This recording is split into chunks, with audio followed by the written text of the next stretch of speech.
What's going on?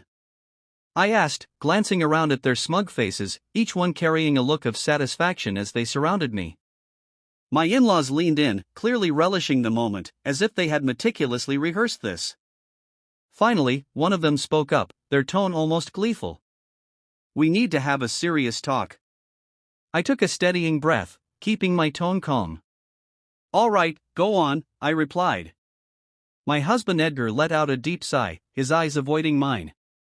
I sold the house to my parents, he announced, pausing deliberately before adding, and I think we should get a divorce. My in-laws exchanged pleased glances, their expressions smug, as if they had won some silent battle. Without hesitation, I slid out the signed divorce papers, set my wedding ring on the table and said, then I guess I'll be leaving. They were oblivious to the gravity of the situation awaiting them. My name is Madison, and I've just turned 50. Many years have passed since our marriage. Our children are now independent, leading lives away from us. I used to live the life of an ordinary salaried worker, but now, thanks to a friend's introduction, I spend my days as a teacher of handmade accessories, a hobby turned profession.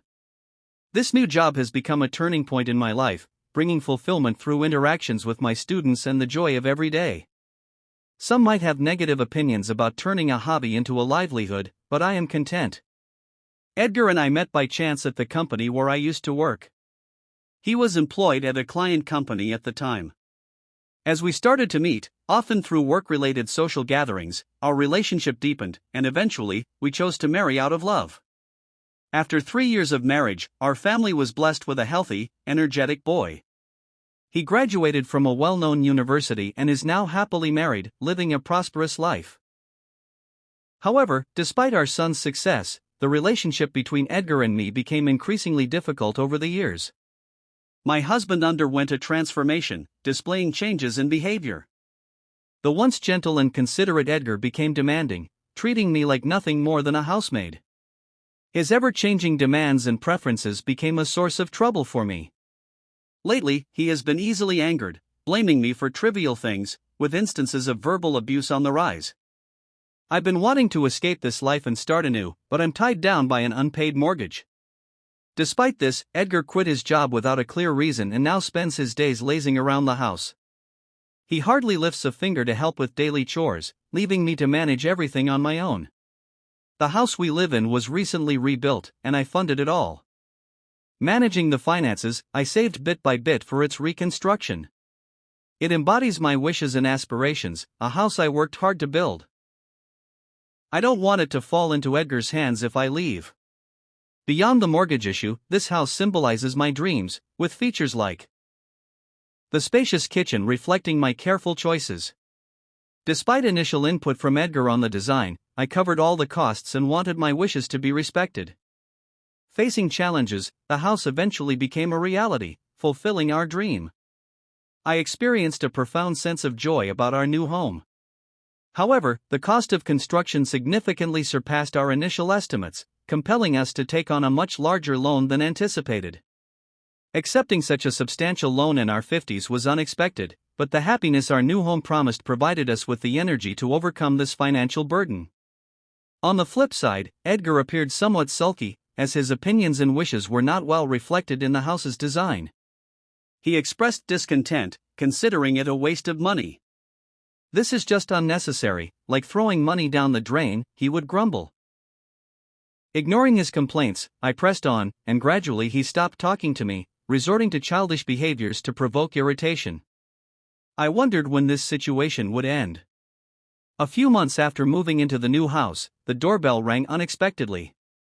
I prepared to go to the front door, but Edgar surprisingly got up before me, possibly aware of the visitor's identity. Soon, cheerful voices and laughter filled the entrance. When the door to the living room opened, I saw my unexpected in-laws, Bradley and Emerson. I always felt pressure in my relationship with them. When we first announced our marriage, they treated me coldly, criticizing my lower social status and maintaining an awkward attitude, even on our wedding day. Their interference continued post-marriage, and each interaction made me wonder how to handle the situation. Despite thinking things had settled down, their sudden visit surprised me. Greeting them politely, I felt a slight tension, but they passed by without a word, intentionally ignoring my presence and bumping my shoulder. They marveled at the house, expressing envy at the spacious kitchen. Edgar proudly showcased it to them, and upon their return, their faces looked satisfied. However, Edgar turned stern, raising his voice in anger toward me. "Hurry up and prepare tea and snacks."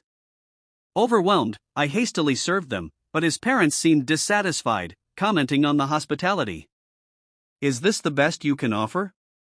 Bradley muttered, and as they quickly finished, he complimented the house's interior. "It's quite lovely," he noted, seemingly more interested in the design than in anything I had prepared. Edgar, with a broad smile, invited his parents to live together in the house, almost ignoring my presence. They listened to him and left, leaving me watching their retreating figures. I felt a significant gap between us, witnessing him chat and laugh joyfully with his parents, something I hadn't seen in a long time. As a result of Edgar's invitation, his parents started visiting more frequently. At first, it was just a few times a month, then several times a week, until eventually it became almost daily. Yet their criticisms remained constant, and Edgar made no effort to stop them. His tendency to blame me, combined with his parents' escalating disapproval, became increasingly apparent. He frequently accused me of not listening and causing our son to suffer, with complaints that seemed unending. Despite facing these daily challenges, I found myself unable to voice my frustration, resorting instead to words of apology. The in-laws' visits exceeded all expectations, and they even began coming more often in my absence. They would arrive with Edgar, leaving behind unmistakable signs of their presence at home: beer cans, empty bottles, and spills of alcohol that soaked into our new rug. Despite my protests, the new house began to smell of alcohol and felt dirty. I couldn't understand why Edgar, despite not contributing to the household, was quick to complain. His involvement in gambling added another layer of worry, as remnants of used betting slips surfaced regularly. Explaining the risks of gambling and its impact on our finances seemed futile. The losses were a significant blow, I told him one evening, watching him shrug indifferently, especially since the money used for gambling is hard-earned through my work. Nearly a month into frequent visits from the in-laws, they targeted the times when I was out. One day, returning home early, I found them leisurely spending time in our house. Surprised, I confronted them. "What are you doing here?" I asked, voice tense. They exchanged a look, one of them replying with a snarky tone, "We were just visiting, dear. It's not like you're ever around." Their words and indifferent attitude made it clear that they considered my presence bothersome. Frustrated and stressed by the insolent attitudes of Edgar and his parents, I realized I had reached my limit. Instead of succumbing to emotions, I decided it was time to devise a plan to address the situation. Amidst this turmoil, an unusual event occurred. During a time when I was supposed to be away, the in-laws visited unexpectedly. Expressing surprise at their unusual timing, I commented sarcastically, "Well, isn't this a surprise? It seems you only come by when I'm gone." They ignored my remark, boldly stepping inside. Edgar welcomed them with a smile, leading them to inspect various areas, from the kitchen to the bathroom. Observing their meticulous checks, I sensed a hidden agenda behind their actions. Even as they left, they wore satisfied expressions, as if they had confirmed something. "What was that all about?" I asked Edgar, but he just shrugged. "None of your business," he replied dismissively. His behavior hinted at concealing something from me. I suspected he was trying to manipulate me cunningly, but grasping the real intention proved challenging. Observing the situation became my only option. Then, one day after work, I returned home to find a large moving truck parked in front of our house, bearing the logo of a company named Moving Center. Edgar appeared to be in discussions with the truck driver and representatives. When our eyes met, he pretended not to see me and disappeared inside the house. What shocked me more was the simultaneous arrival of my in-laws. They greeted me casually, and Edgar welcomed them, leading them into the house. The atmosphere felt tense, and as I followed them inside, I noticed a significant change. The familiar furniture and belongings I knew had vanished, replaced by my in-laws' dated furniture, arranged as if this were their home.